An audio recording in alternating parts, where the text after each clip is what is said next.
आइए जानते हैं क्या है त्रेता युग की यह सत्य घटना। त्रेता युग में एक युवक ब्राह्मण अपने 10 भाइयों में सबसे छोटा, घर में सबसे दुलारा था। दुलार के कारण वह बिगड़ैल हो गया था। शादी हो चुकी थी, उसके 4 बच्चे भी थे। बाकी भाइयों ने उसे बांटकर अलग कर दिया था। सभी बड़े भाई मेहनती, सुखी और संपन्न थे, लेकिन यह निकम्मा युवक गरीबता और अपनी तंग हाली से परेशान था। एक तो ब्राह्मण, दूसरे सम्मानित घर का होने के कारण कहीं मेहनत मजदूरी करना उसके लिए शर्मनाक था।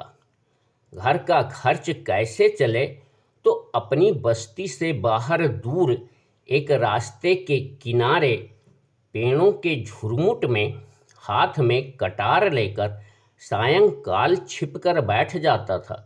उधर से अक्सर लोग बाजार हाट को आया जाया करते थे।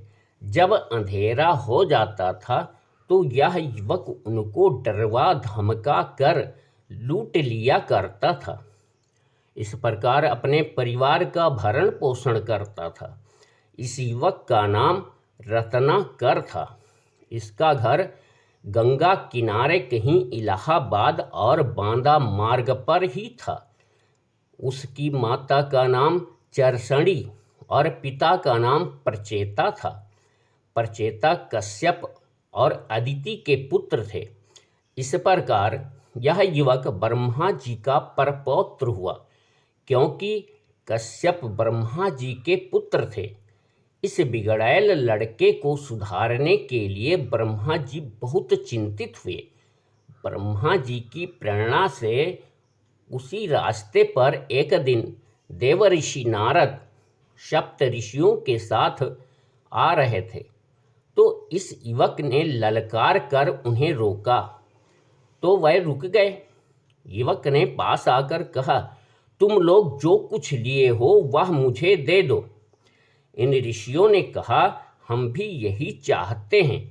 मेरे पास जो कुछ है वह तुम ले लो, लेकिन तुम्हारे पास जो कुछ भी है उसे फेंक दो। रत्नाकर को ऋषियों की बात समझ में नहीं आई। उसने कहा, मेरे पास जो है उसे फेंक दूंगा तो मैं लूटपाट कैसे करूंगा, और लूटपाट नहीं किया तो परिवार का भरण पोषण कैसे करूंगा। ऋषियों ने उससे प्रश्न किया कि तुम जो यह अपराध करके परिवार वालों को खिलाते हो, तो क्या तुम्हारे परिवार के लोग तुम्हारे पाप के दंड में भी हिस्सा लेंगे? इस प्रश्न से रत्नाकर सकपका गया। उसने कहा, क्यों नहीं हिस्सा लेंगे, जरूर पाप के दंड में वह हिस्सा लेंगे। ऋषियों ने कहा, क्या तुमने कभी उनसे पूछा है? तुम जाकर अपने घर वालों से पूछकर जल्दी से आकर हमें बताओ। रत्नाकर ने कहा, तुम लोग बहुत चालाक बनते हो। मैं पूछने घर जाऊं और तुम सब भाग जाओ। ऋषियों ने कहा, तुम हमारा विश्वास करो, जब तक तुम लौट कर नहीं आते हो हम यहीं रहेंगे। यदि तुम्हें विश्वास ना हो तो हमें रस्सी से बांध दो। युवक ने ऋषियों को एक पेड़ से बांध दिया और घर आकर अपनी पत्नी, बच्चों और माता पिता से प्रश्न किया कि क्या वह उसके पापों के दंड में भी हिस्सा लेंगे। इस पर सभी ने इनकार कर दिया। सबने एक ही उत्तर दिया कि हमने तुमसे पाप और अपराध करने को नहीं कहा है, हमको खिलाना तुम्हारा कर्तव्य है। तुम किस प्रकार कमा कर लाते हो या तुम ही जानो, हम तुम्हारे पाप के दंड में भागीदार क्यों बने। यह उत्तर सुनते ही रत्नाकर को बहुत बड़ा झटका लगा। वह अपना माथा पकड़ लिया और पछताने लगा। कहने लगा, हे प्रभु, मैंने यह अपराध क्यों किया। मेरे परिवार के सदस्य तो स्वार्थी हैं। हे प्रभु, मुझे क्षमा कर दीजिए। वह पछताने लगा और भागा भागा ऋषियों के पास आया। उन्हें पेड़ से खोलकर उनके चरणों पर गिर पड़ा, कटार फेंक दिया, कहा, महात्मन, मुझे क्षमा कीजिए। आप सबने तो मेरी आंखें खोल दिया है। इस दुनिया में कोई किसी का नहीं है, सब बस अपने मतलब के साथी हैं। प्रभु, कृपया मुझे मेरे उद्धार का उपाय बताइए। देवऋषि नारद ने उससे राम राम जपने को कहा, लेकिन उसके मुंह से मरा मरा निकलता था। वाल्मीकि उसी दिन से जंगल की एक पहाड़ी पर बैठकर ईश्वर की तपस्या करने लगे। वह तपस्या में इतने लीन हो गए कि उनके ऊपर दीमकों ने अपनी बांबी यानी घर बना डाला।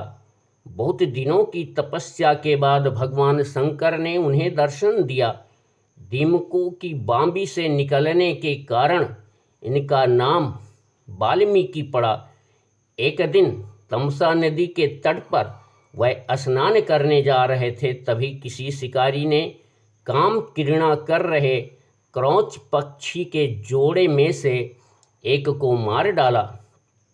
इसे देखकर वाल्मीकि बहुत दुखी हुए और अनायास ही उनके मुंह से संस्कृत का श्लोक निकल पड़ा।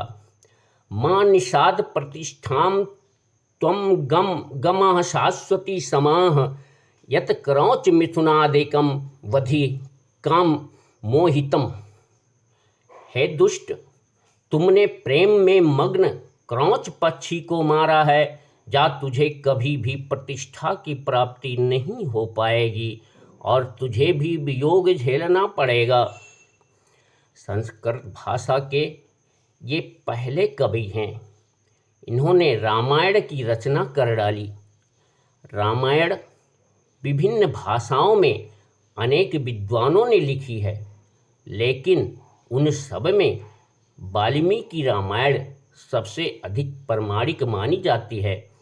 रामायण की रचना इन्होंने त्रेता युग में की थी। भगवान श्री राम के पुत्रों लव कुश का जन्म वाल्मीकि के आश्रम में हुआ था। वाल्मीकि जी ने ही उन्हें शस्त्र शास्त्र और संगीत की शिक्षा दी थी। आजकल यद्यप बहुत से लोग पश्चिमी सभ्यता से प्रभावित होकर भ्रम फैलाते हैं कि उस कालखंड में लिखने पढ़ने और शिक्षा की कोई व्यवस्था नहीं थी, वह एकदम गलत हैं।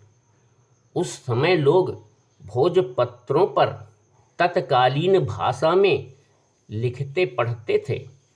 आज भी कई गुफाओं, यहाँ तक कि मिस्र के पिरामिडों में लिखे हुए लेख मिलते हैं, जिसे आज तक कोई पढ़ कर समझ नहीं सका है। यदि लिखने पढ़ने की उन्हें शिक्षा नहीं मिली होती तो ये लेख कैसे लिखे गए थे।